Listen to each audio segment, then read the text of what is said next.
Hey everybody, and we are back with another Conduit tutorial. In the last video, we showed you how to create an account, log in, and add your co-workers to your account. You do all that inside of the admin panel that we showed you last time. But now we're going to hit the little button, the little plus button next to the Conduit logo there, and it's going to allow us to add a project. So we're going to add a new project, and we're going to call this one a Holiday Inn. I've got the Holiday Inn logo here. We can go ahead and add that. That's going to show up on our prints. We'll call this Holiday Inn, and this is just what it shows up as inside of Conduit. Here we can call this as a more of a formal name, Holiday Inn EV Assessment.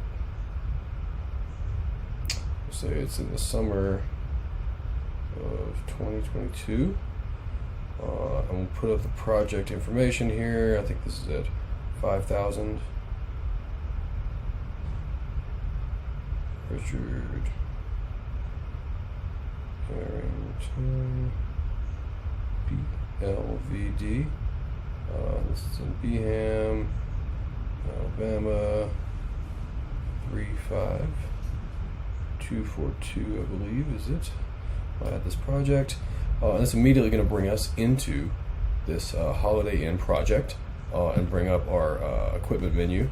If you go back to my projects, you can see that the Holiday Inn project has been added inside of the My Projects folder. So you can tap on that, it'll take you into the project. Now the project is empty, and we're going to start adding equipment in the next video.